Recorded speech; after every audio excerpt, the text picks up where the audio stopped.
Hello sports lovers. तो भारत को Tokyo Olympic में जिस चीज़ की तलाश थी वो भारत को मिल गई। नीरज चोपड़ा जो कि एक बहुत ही शानदार खिलाड़ी रहे हैं और रिसेंट में उन्होंने एशियन गेम, कॉमनवेल्थ जो भी गेम खेले हैं उसमें सिर्फ और सिर्फ गोल्ड लेकर आए हैं। उनके माता पिता, उनके परिवार वाले, उनके कोचेज, पूरे भारत की इनसे यही आश थी कि भारत को जो गोल्ड मेडल दिलाएंगे वो नीरज चोपड़ा ही दिलाएंगे। अब बात जब ये गोल्ड मेडल जीते उसके बाद इन्होंने क्या बोला है नीरज चोपड़ा ने, और हरियाणा गवर्नमेंट ने भी इनके लिए बहुत ही बड़ी राशि अनाउंस की है, वो भी आपको बताऊंगा मैं। सबसे पहले नीरज चोपड़ा का जो सफ़र है वो बहुत पुराना है और ज़बरदस्त ये प्रैक्टिस करते रहे। इनके पेरेंट्स ने बताया बहुत हार्डवर्क है इनका और डेली 6-6, 7-7 घंटे इनकी प्रैक्टिस चलती थी और आप समझ सकते हो कि इनका कितना ज़बरदस्त हार्डवर्क रहा है।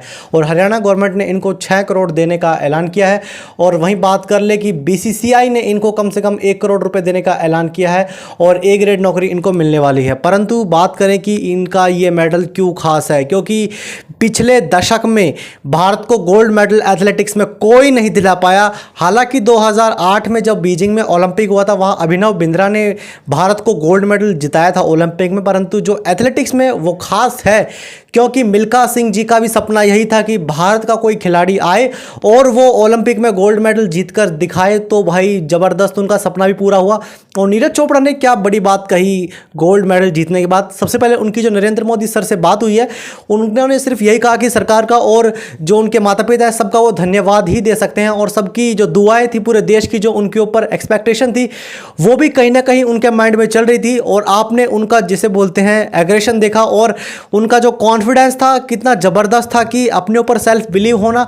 बल्कि जो इनके ओपोनेंट थे वो सारे घबरा रहे थे। इन्होंने 87 का जो थ्रो इन्होंने लगाया और वहीं इनकी दावेदारी पेश हो गई और वहीं इन्होंने गोल्ड मेडल की दावेदारी पेश कर दी। हालांकि जर्मनी के जो 2 प्लेयर्स माने जा रहे थे गोल्ड मेडल के दावेदार उनको भी इन्होंने पीछे छोड़ दिया।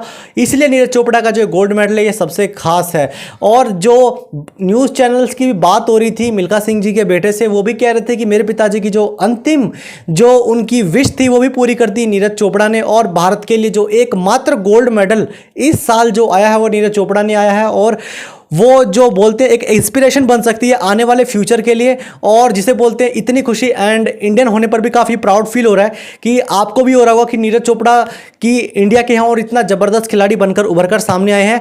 और नीरज चोपड़ा ने तो सबको थैंक यू ही कहा और यह कहा मोदी ने उनको 15 अगस्त में मिलते हैं उनसे।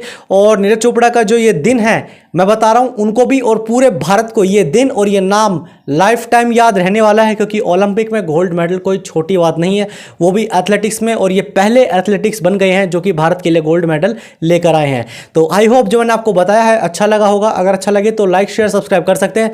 मिलते हैं नेक्स्ट वीडियो में स्पोर्ट्स से जुड़ी अपडेट के साथ।